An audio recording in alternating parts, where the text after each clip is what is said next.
This video on Buddhism will completely change how you perceive your cravings.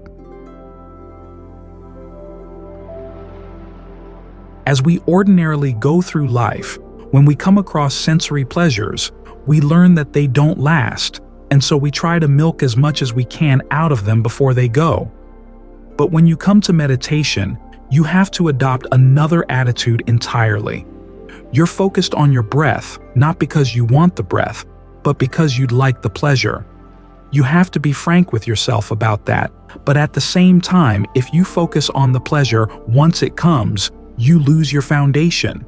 Then you've lost them both, the breath and the pleasure. So, you have to remind yourself the pleasure will be there.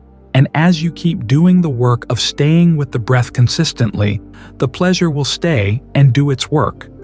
As the mind begins to settle down even more with the breath, you can start thinking of the breath spreading through the body, and that'll take the pleasure along with it. Think of the breath going down the spine, down the legs out to the toes, starting again at the back of the neck, and going down the shoulders and the arms to the tips of the fingers, going through the torso, going through your head, eyes, ears, nose.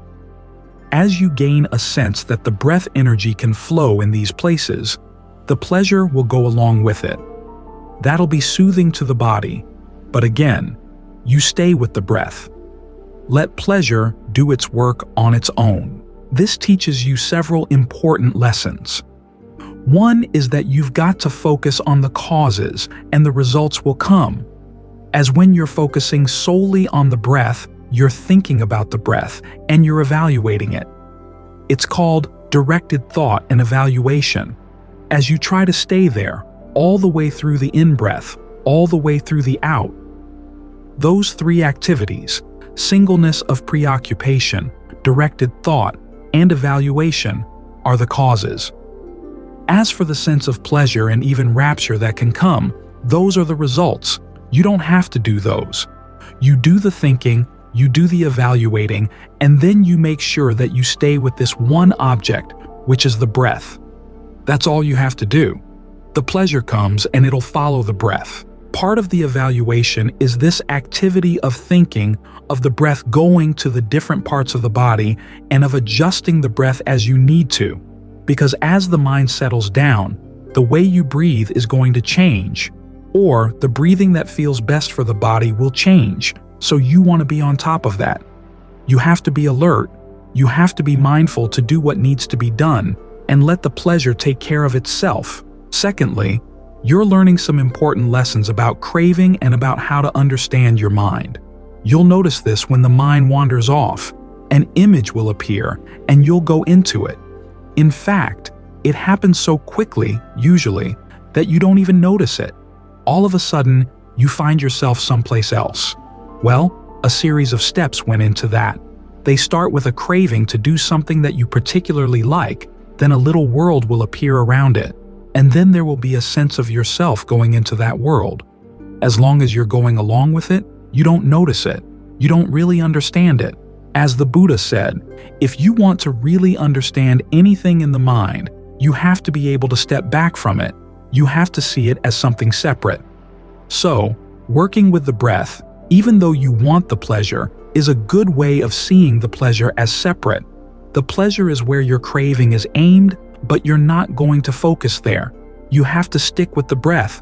Try to perfect this skill, because it's going to come in really handy as you meditate further, as you try to get more and more insight into what your mind is doing. Try to get so that when the mind moves, you don't have to move with it. It veers off in a new direction, but you don't veer along with it. You stay right where you are. You'll see that if you don't follow it, that impulse to move will go for a little ways. In the forest tradition, they called that the current of the mind. It'll go for a little ways, but then, because you're not following along with it, you're not pushing it along or riding it, it'll stop. It needs you to jump in for it to keep going, but if you don't go with it, it falls for a little ways, and then it's gone. This way, you begin to see the extent to which you're creating these things. In particular, you learn some interesting lessons about craving. As I said, We're here meditating because we crave the pleasure it can provide, but we can't go directly to the object of the craving. This is a good lesson in seeing the craving itself as something separate, and it helps you get a clearer idea of where your craving is located. There's an interesting passage in the canon where the Buddha says, "Those things that you've never seen or sensed, is there any craving there?" And part of you might say, "Well, yes, there are lots of things that I haven't seen that I would like to see." But that's not what the Buddha's asking. The craving isn't located there in the seeing. The craving is located in your thought about the seeing. You want to detect exactly where the craving is so that you can understand it, because that's where the allure for going into a particular mind state is going to be found. You know those 5 stages the Buddha advises for dealing with anything coming up in the mind that you know will lead you in the wrong direction. The first is to see its origination. In other words, when it arises, what sparks it? Say you have a desire to go someplace. What brought that desire on? Maybe a feeling in the body, or a little image appearing in the mind. A random thought goes through the brain and sparks a new desire. You want to see that, because all too often the things that cause us to do some very unskillful things are pretty minor to begin with, so minor that we hardly even notice them. With a lot of addicts, there's just a strange feeling in the body, and their immediate reaction is, "I need a hit of whatever the addiction is." Just a little feeling of dis-ease in the body, and they immediately run to whatever their addiction is. They can cause themselves a lot of trouble without realizing that it was just a little word here, a little feeling there, that sparked it. You want to learn how to see that. You also want to see it disappear. In other words, desires come, but they don't last all that long. Our problem is that we dig them up again and keep them going. We push them again and again and again. We revive them because we want to get something out of them. But it's important to see that they're not as solid and monolithic as they sometimes seem to be. Seeing this gives you a handle on these things, because all too often a desire comes up, and part of the mind says, "If I don't give in to it, it's just going to get stronger and stronger and stronger until I just can't stand it." What's actually happening is that it comes back, and each time it comes back, you breathe in a certain way around it. That way of breathing becomes habitual, gets associated with the desire, and feels uncomfortable. That's actually what you've got to get out of your system, that uncomfortable breathing. Well, you can do that with the breath. The lessons you learn in calming the breath, adjusting the breath. You don't need to give in to the desire. So, you want to see these things coming and going, and then you want to look for the allure.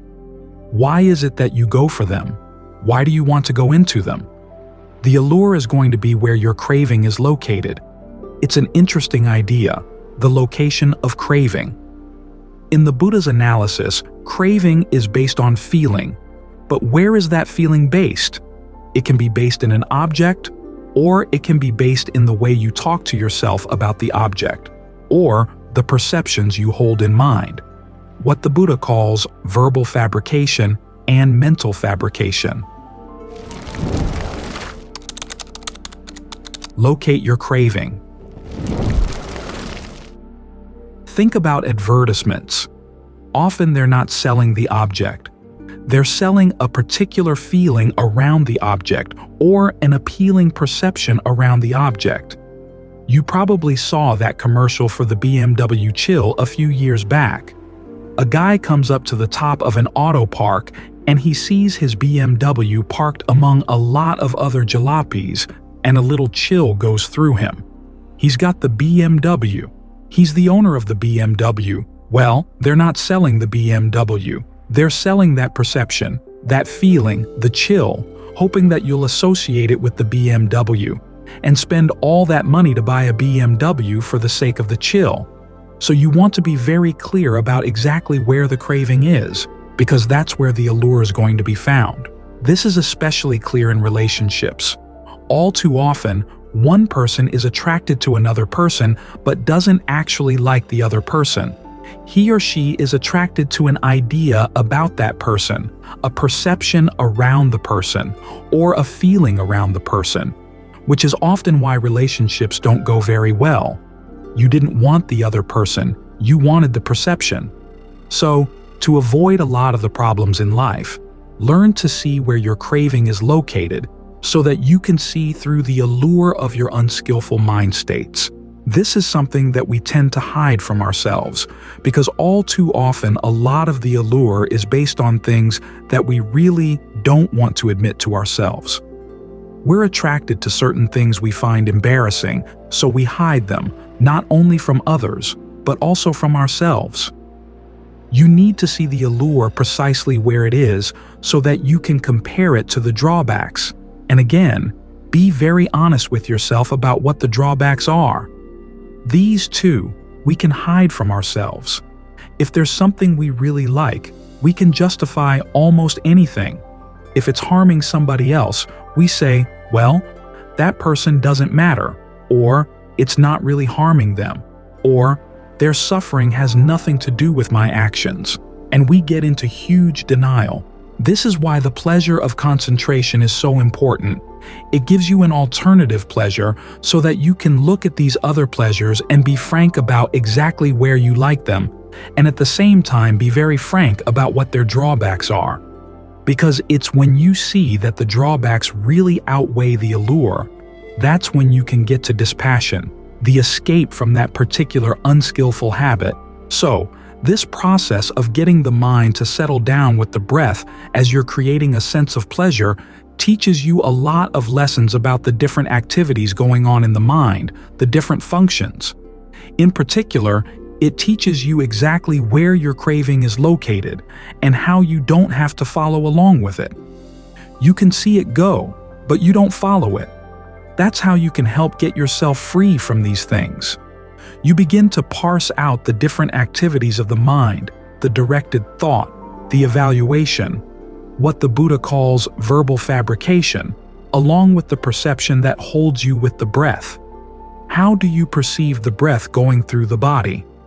Notice that the way you change that perception will change the way you feel the breath in the body.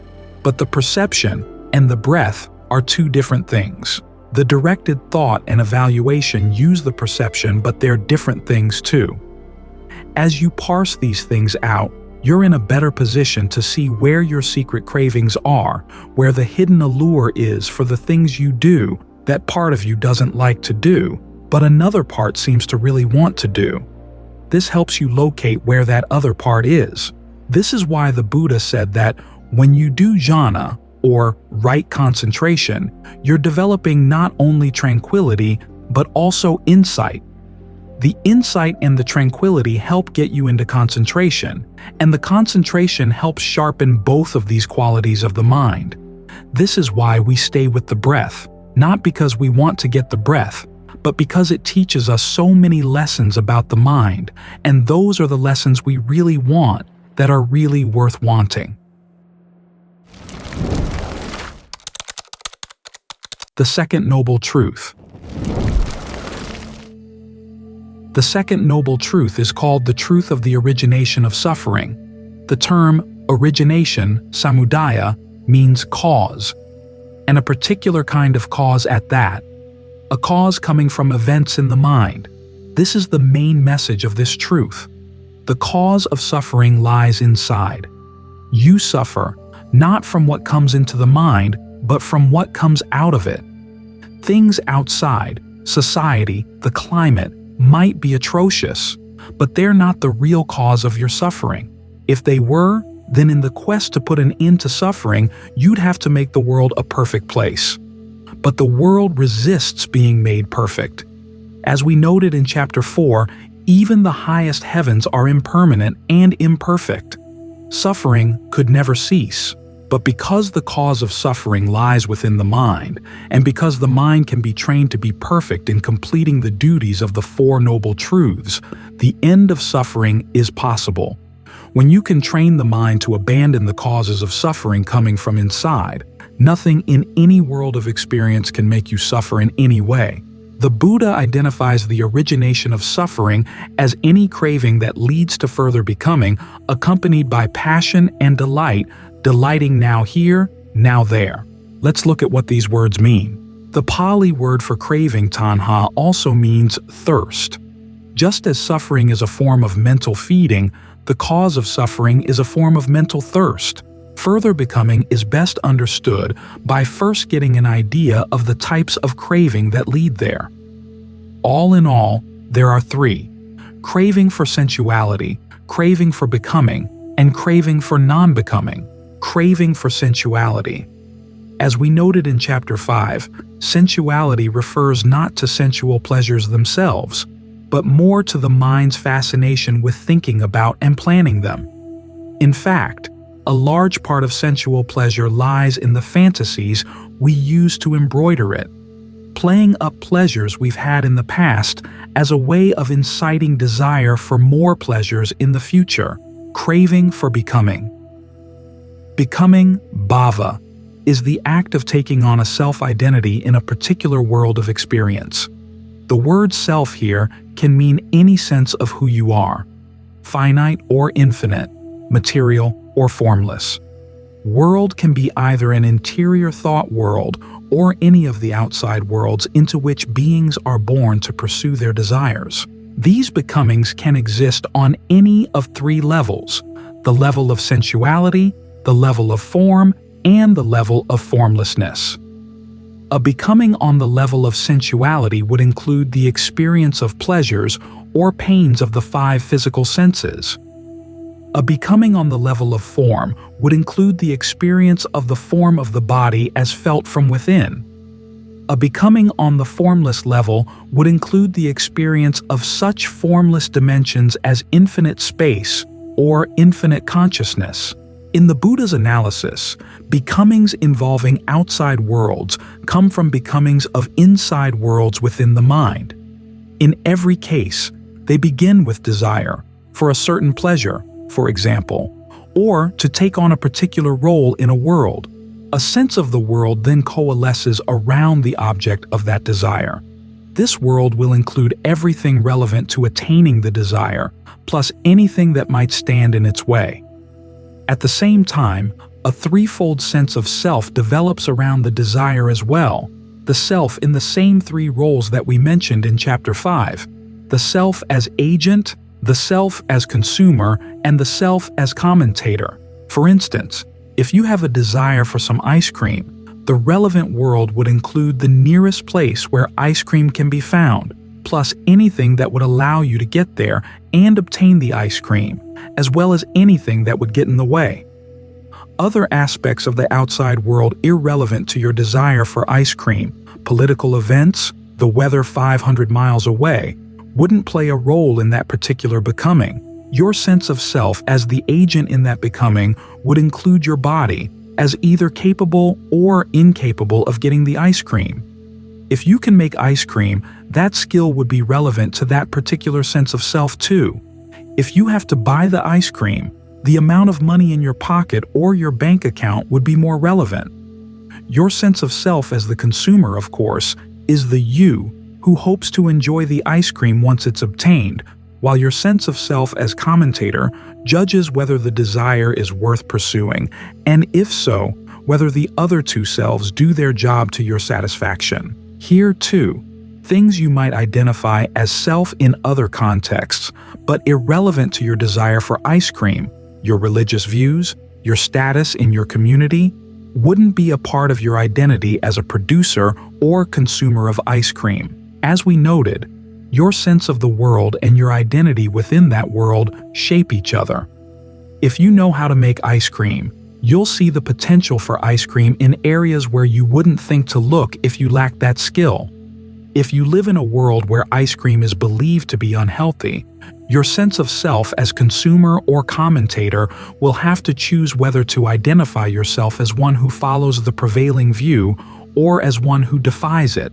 The mind goes through many of these becomings in the course of a day, often with a different sense of the world and sense of self in each case.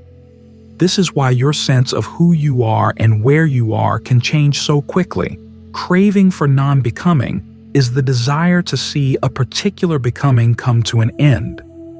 This type of craving can be motivated by any number of reasons.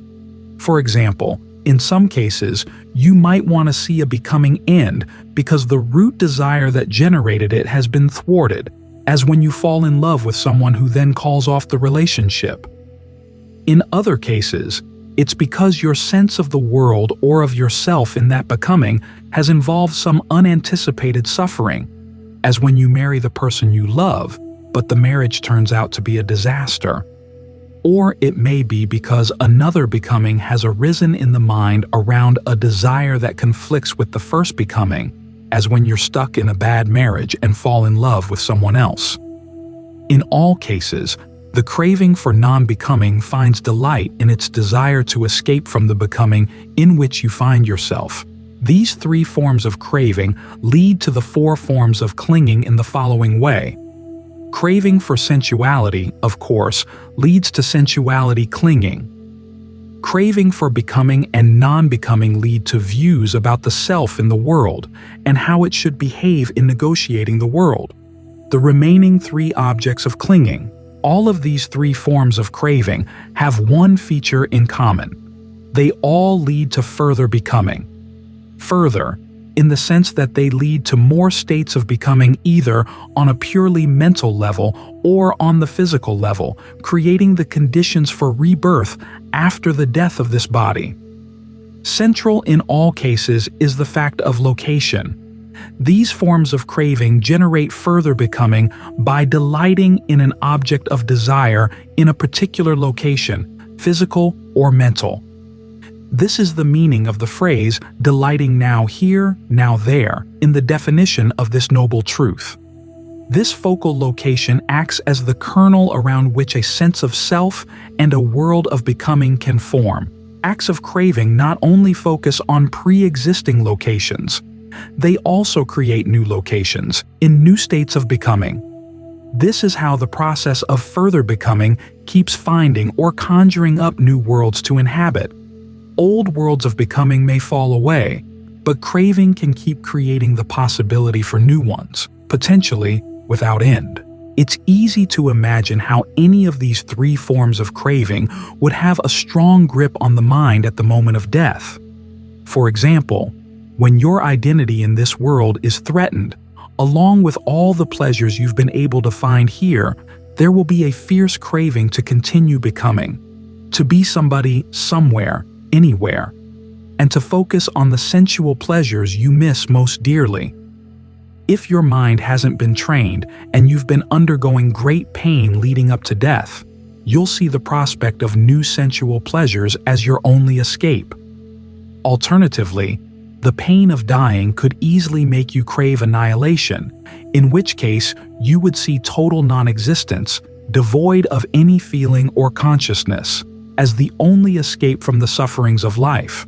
However, none of these forms of craving actually lead to escape from suffering. Instead, they're precisely the causes of suffering, which is why they should be abandoned. That's the duty appropriate to this noble truth. What the Buddha doesn't mention in his first talk, but what he does indicate elsewhere in the canon, is that each of the three forms of craving presents strategic challenges if you want to abandon it. The challenge posed by craving for sensuality lies in the fact that we ordinarily see sensual pleasure as our only alternative to pain, SN 36:6. This means that any effort to abandon sensuality will require a two-pronged approach. On the one hand, we need to learn how to see the drawbacks of sensuality. On the other, we need to provide the mind with an alternative, non-sensual pleasure with which to nourish itself along the way. Otherwise, as the Buddha notes, even when you see the drawbacks of sensuality, if you don't have access to a higher form of pleasure, the mind will revert to its original craving for sensuality, or for forms of sensuality that are even worse. M.N. Chetrapad Smith. Also, because craving for sensuality leads to becoming, it actually entails craving for becoming. This means that you can't abandon it without attacking craving for becoming at the same time. The challenge posed by craving for becoming lies in the fact that we use our various senses of self and of the world as tools for finding happiness. So we have difficulty imagining how we could achieve anything desirable without them. To pursue a path of practice that will end this type of becoming, you have to see that you'll benefit from taking it on. This point may seem paradoxical.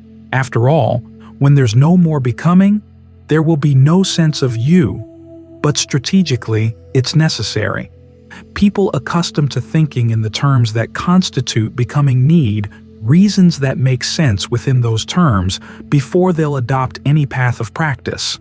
As long as you're still attached to your sense of self, you want to know that you'll benefit from following the path. To satisfy this desire, the Buddha provides repeated reassurances that even without a sense of you or a world, there can still be the experience of the highest form of happiness. In fact, it's only when your usual tools for finding happiness, your sense of yourself operating in the world, are abandoned that this higher happiness can be attained. MN 22. However, the fact that craving for non-becoming also leads to becoming presents a further strategic challenge, one that's particularly tricky. Even though the Buddha encourages you to end craving for becoming, you can't simply replace it with craving for non-becoming.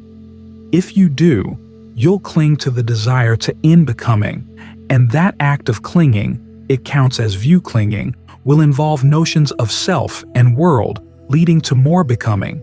The way out of this dilemma is to look at the processes leading up to becoming, such as sensory contact, feeling, craving, and clinging, as events in and of themselves, and to develop dispassion for them before any sense of self or world can coalesce around them. The Buddha calls this approach seeing what has come to be, bhuta, as what has come to be. Iti 49. In other words, you see the processes that come to be as having resulted from a series of events acting as causes.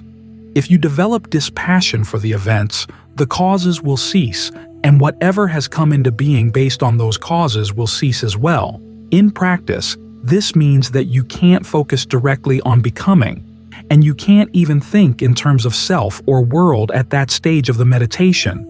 Instead, you have to focus on the process of events that would lead up to those concepts, simply as events in a causal chain, with no thought of where they're happening or who they're happening to. They're just events as events. This may sound fairly abstract, but the Buddha is actually asking you to look directly at events immediately present to your awareness, on a level of intimacy that lies closer to your awareness than even your sense of self in the world. As these causes for new becomings disband through dispassion, no new becomings can form. At the same time, any becomings already existing will be allowed to cease as their causes run out. This is the only way in which becoming and its attendant suffering can be totally brought to an end. So, just as the first noble truth presents some strategic challenges for the path to the end of suffering, so does the second. Any path that will lead to the end of suffering has to lead also to the end of becoming. This means it has to focus on discerning chains of events in the mind before those events can coalesce into becomings, and at the same time that you discern them, inducing dispassion for them. The act of developing this dispassion is what abandons craving, but it starts by focusing not on craving itself, but on the locations where craving arises and settles in. In other words, you learn to see that the things in which craving delights are not really worth craving after all. The canon describes these locations as whatever seems endearing and alluring in terms of the world. You develop dispassion for them by analyzing them into discrete events related to the processes of experience at the six senses. For instance, suppose that you crave a certain person. When you see that the craving is causing suffering and you want to be free of it, you start by analyzing the allure of the craving as to where it might be focused in the internal sense media, the senses of sight, hearing, smell, taste, touch, and ideation, or their external objects, sights, sounds, aromas, flavors, tactile sensations, and ideas. You then further break the sensory process down into the events that surround experience at these senses, DN 22. Contact between the senses and their objects, consciousness at that contact, feeling born of the contact, perceptions of the sensory objects, intentions for the sensory objects, craving for the sensory objects, thoughts directed at sensory objects, and evaluation of sensory objects. Directed thought and evaluation are the Buddha's analysis of how you use perceptions and feelings to talk to yourself. Here again, this analysis may seem abstract, but as we noted above, you're actually moving from a mental construct, your sense of the other person, to the events directly experienced in your own awareness, out of which you assemble that construct. You find that what seemed so obvious to begin with, your sense that the craving was focused on the other person, is not so obvious after all. Maybe you were attracted more to your perceptions about that person, or to the way you talk to yourself about yourself in relation to that person. That's where the craving was really focused, on the perceptions or the thoughts and evaluations about the relationship. Your craving wasn't really focused on the other person at all. This is why personal relations can be so precarious. You're not really in love with the other person. You might be in love with your intentions around that person. You might even crave your cravings, which often have very little to do with who that person really is. And because you're not fully aware of where your cravings are actually focused, they can move around quite quickly. Now here, now there, from perceptions to intentions to other cravings, playing hide and seek, without your even knowing it. No wonder your cravings can find it so easy to lie to you. You can expand this realization to see that all cravings can be deceptive in this way, which makes you stop and think. This would apply to the cravings you might experience at the moment of death, and which would determine your future state of becoming. At the same time, you see that the events on which your cravings are focused are ephemeral and dependent on conditions, so they're undependable sources for genuine happiness as well. Seeing how craving and the objects on which it focuses are so inconstant and unreliable, you move closer to wanting to develop dispassion for any craving that would lead to further becoming. This is how you begin to fulfill the duty with regard to this noble truth. And this is where you see why this truth is noble, in that it induces you to develop a noble sense of dispassion toward your cravings. Here it's important to note that the desire to develop dispassion in this way is not classed as part of the second noble truth as a cause of suffering. Instead, it's classed under the fourth noble truth as part of right effort in the path leading to the cessation of suffering. This is the desire you develop to end desire. Now, this, too, presents a strategic challenge, in that a healthy sense of self is necessary to cultivate this desire, and this sense of self will involve a level of becoming. This means that a certain measure of becoming will have to play a role in following the path. This path becoming, though, can eventually be abandoned through right view after it has done its work of abandoning the causes leading to other states of becoming. This is why the Buddha used the image of the raft to illustrate how the path works. You hold on to the raft until it has taken you to the far shore, then you can let it go. Another image from the canon is of going to a park. To make the effort to arrive at the park, you need desire to get there. Once you're there, you don't need the desire anymore. SN 5115. Neither here nor there. The Buddha's definition of the cravings that cause suffering states that they delight now here, now there. In other words, they focus on locations, either physical or mental. Throughout the canon, the Buddha speaks of how important it is to detect the location of a particular craving if you want to abandon it. In the Mahasatipatthana Sutta, DN 22, for instance, He notes that craving can be located in anything in the world that the mind finds endearing or alluring. Then he breaks down what he means by world: the internal sense media, the senses of sight, hearing, smell, taste, touch, and ideation, or their external objects, sights, sounds, aromas, flavors, tactile sensations, and ideas, or any of the activities that surround sensory experience, contact between the senses and their objects, consciousness at that contact, feeling born of the contact, perceptions of sensory objects, intentions for sensory objects, craving for sensory objects, thoughts directed at sensory objects, and evaluation of sensory objects. As the Sutta states, craving can arise and settle in any of these spots. For example, if you crave another person, that craving could be focused on the sight or the touch of that person, your perceptions of that person, your intentions toward that person, or even on the act of craving itself. You want to experience lust, and the other person is simply an excuse to incite that experience. If, seeing the dangers of craving, you want to abandon it and bring it to a full stop, you have to do so at the spot where it's located. For example, if your craving for a person is focused on the act of craving, you won't be able to abandon it if you simply deconstruct your perceptions of the person. You have to locate where exactly that craving craves craving itself. In contrast, the canon states again and again that the end of craving leads to a liberation, unbinding, beyond locations. When there is no you there, you are neither here nor yonder, nor between the two. This, just this, is the end of stress. Ud 110. There is that dimension, monks, where there is neither this world nor the next world, nor sun nor moon. And there, I say, there is neither coming nor going, nor staying, neither passing away nor arising, unestablished, unevolving, without support, mental object. This, just this, is the end of stress.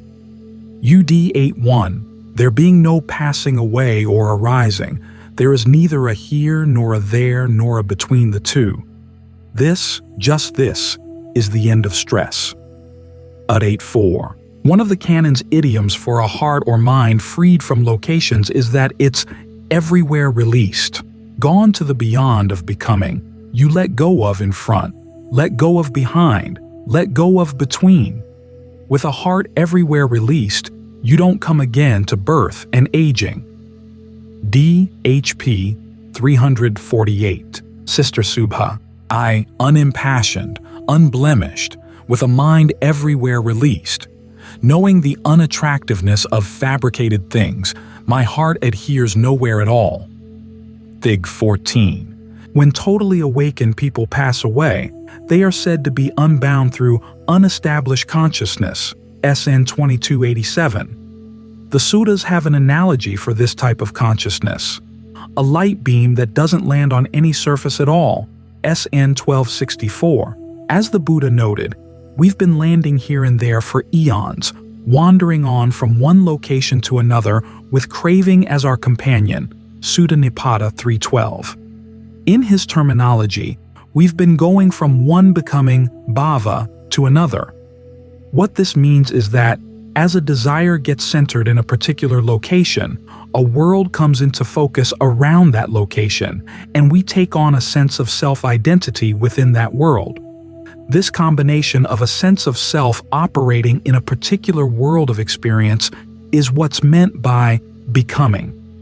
The fact that a location is the beginning point or nucleus, both of the world of experience and the corresponding sense of self, means that a focal location is central not only to our sense of where we are, but also of who we are. What keeps us wandering from location to location is that, as one particular becoming falls apart, we latch onto another desire, around which a new becoming can form.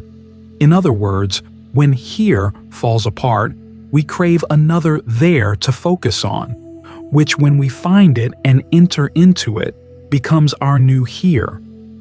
This process happens both on a micro level, as we go from one thought world to another within the mind, and on the macro level, as when we die in one plane of existence and search for another place, on this plane or another, in which to take birth.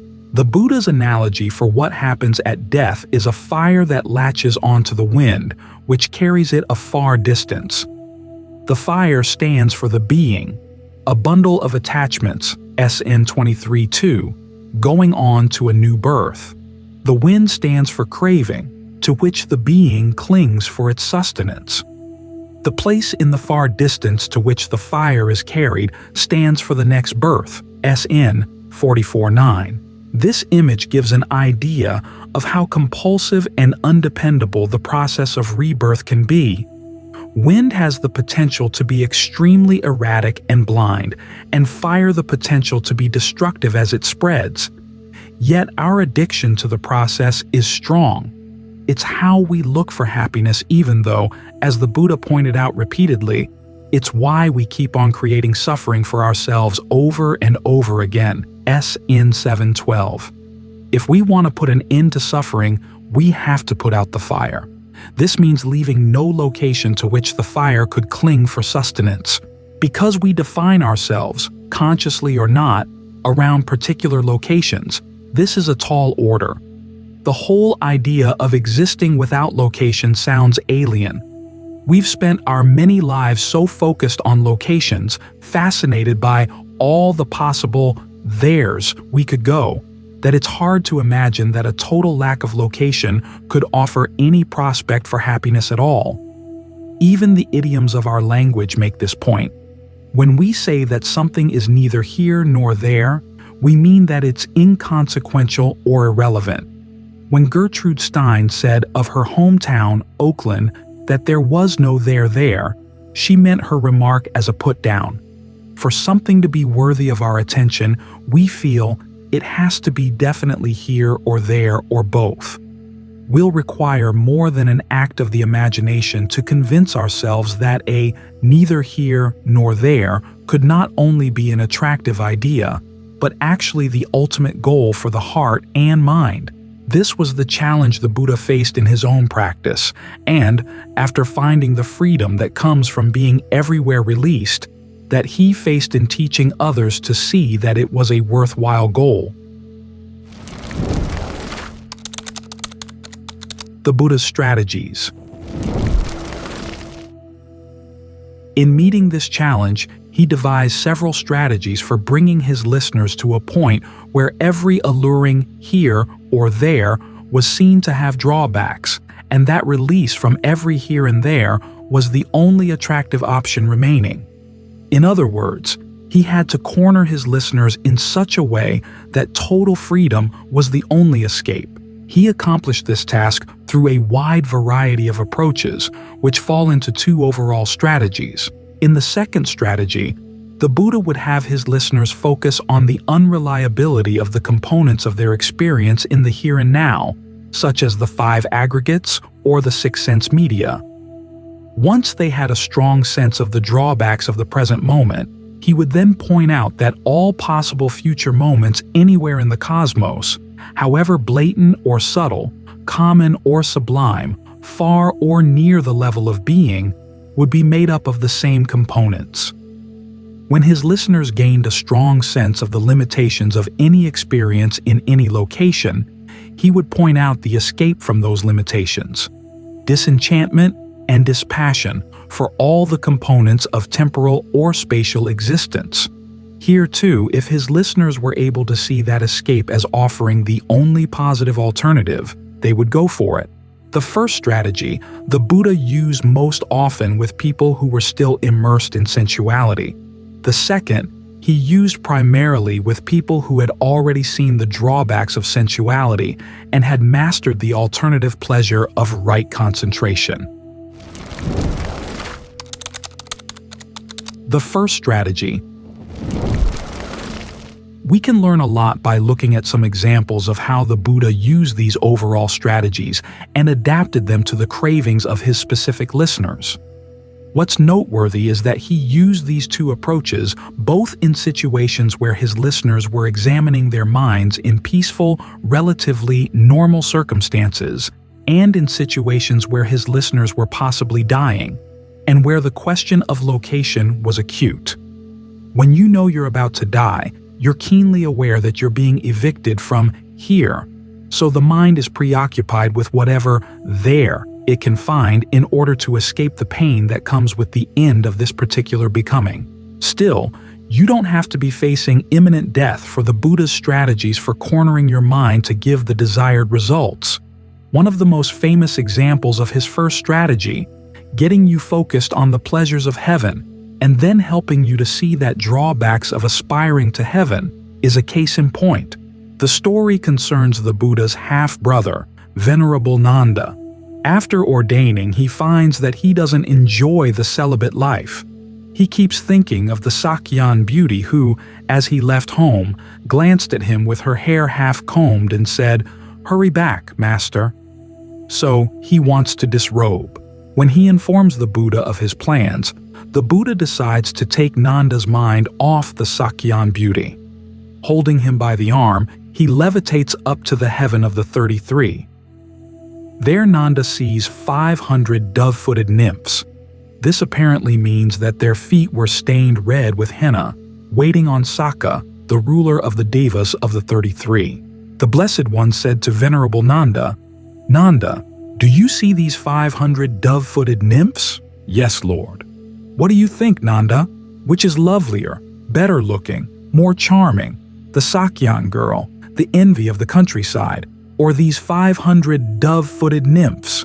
"Lord, compared to these 500 dove-footed nymphs, the Sakyan girl, the envy of the countryside, is like a cauterized monkey with its ears and nose cut off.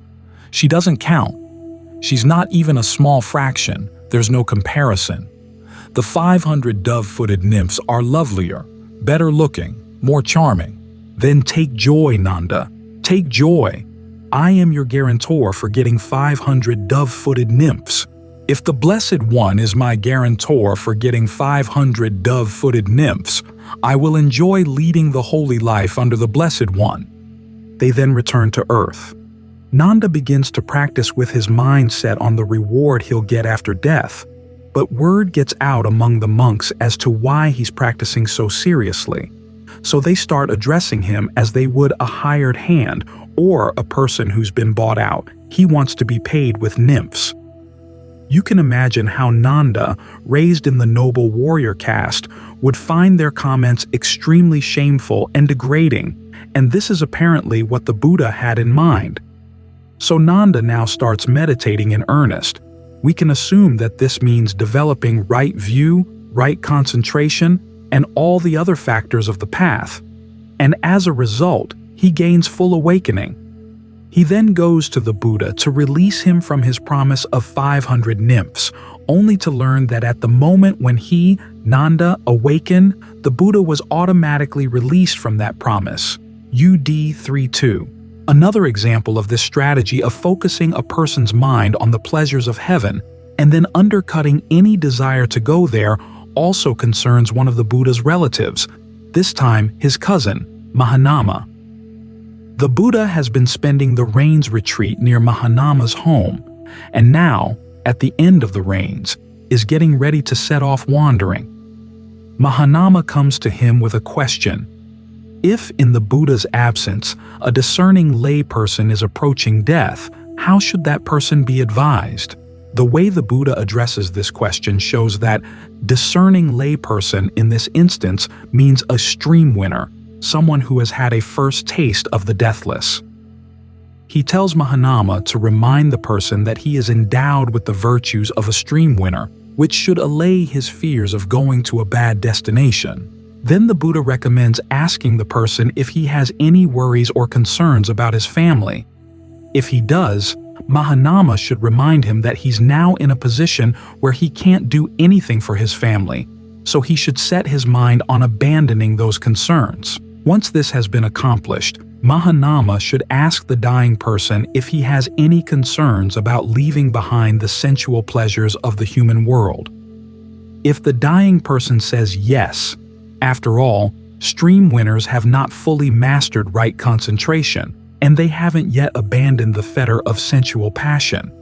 Mahanama should call his attention to the fact that the pleasures of one of the lower levels of the sensual heavens, the devas of the four great kings, are more splendid and refined than human sensual pleasures.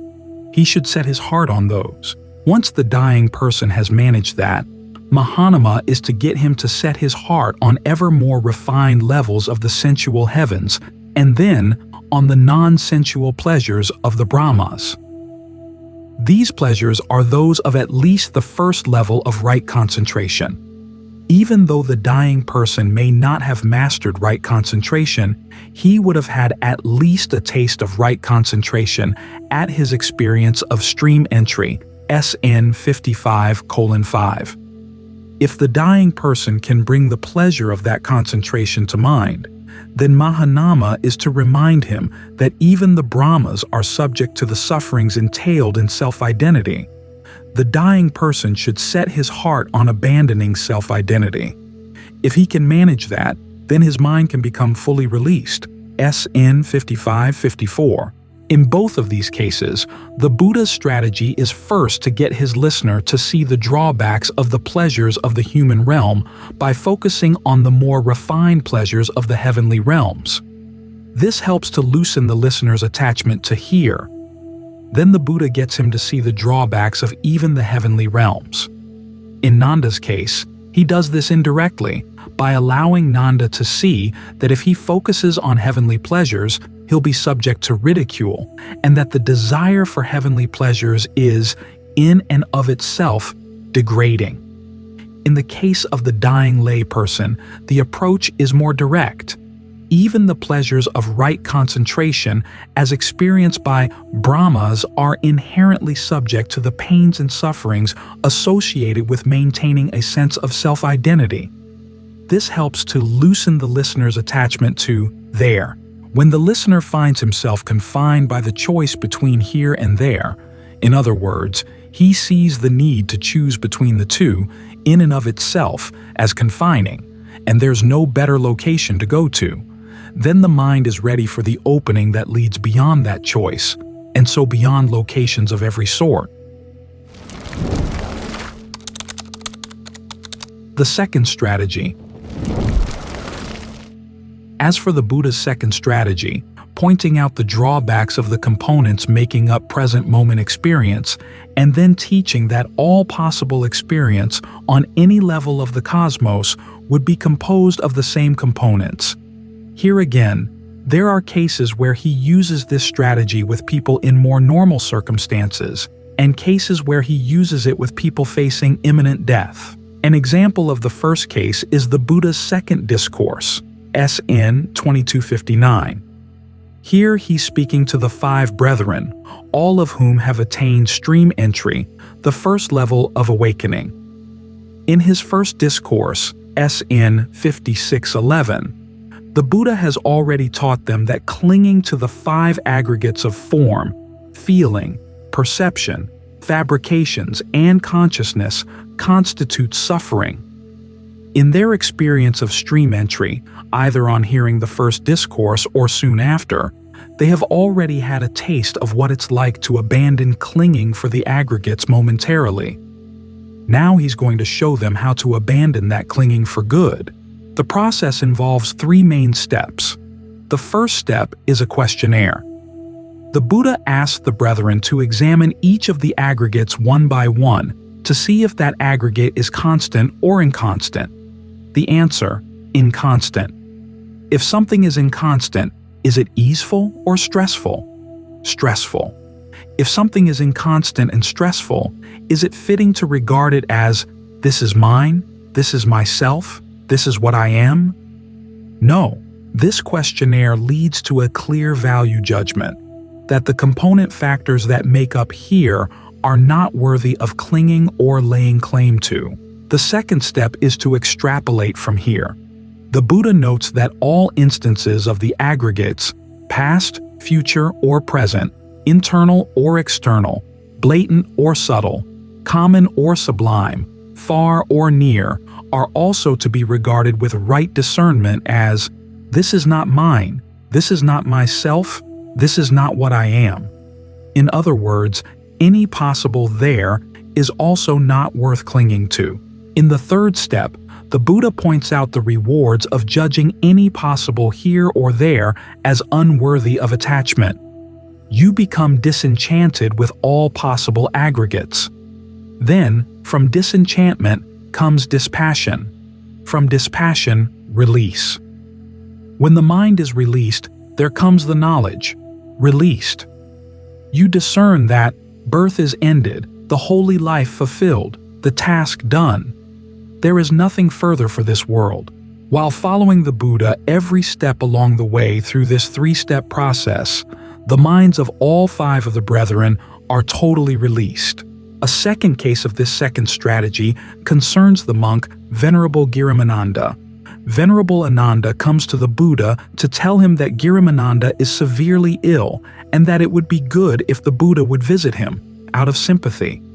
Instead of accepting the invitation, the Buddha tells Ananda to go himself and to teach 10 perceptions to Girimananda.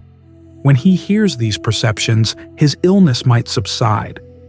The Buddha then lists the 10 perceptions. What's interesting here is that even though the perceptions are ostensibly meant to put an end to Girimananda's illness, which, when Ananda teaches them to Girimananda, they actually do, the content of the 10 perceptions seems tailored to the needs of a person on the verge of death. The 10 perceptions are these. 1. The perception of inconstancy, perceiving the 5 aggregates as inconstant.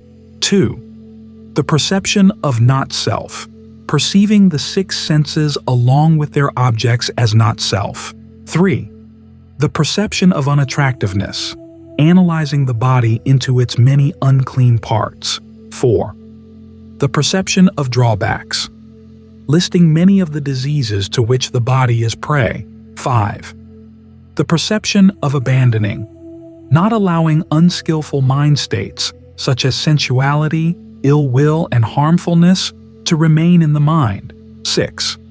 The perception of dispassion, perceiving the dispassion leading to unbinding as something exquisite. 7. The perception of cessation, perceiving the cessation leading to unbinding as something exquisite. 8. The perception of distaste for any world, abandoning any attachments for or obsessions with any world at all. 9.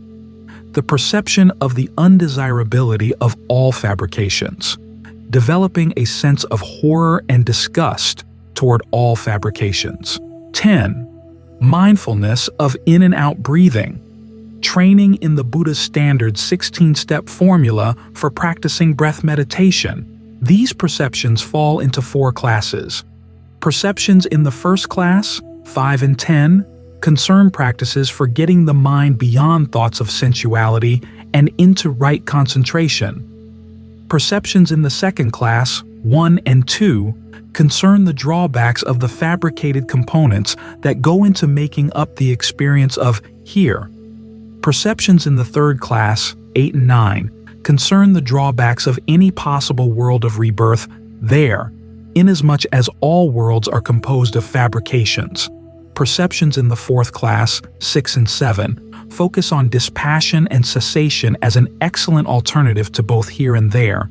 Perceptions 3 and 4, focused on the drawbacks of having a body, play multiple roles. As adjuncts to 5 and 10, they help get the mind into concentration. As adjuncts to 1 and 2, they focus the mind on the drawbacks of here.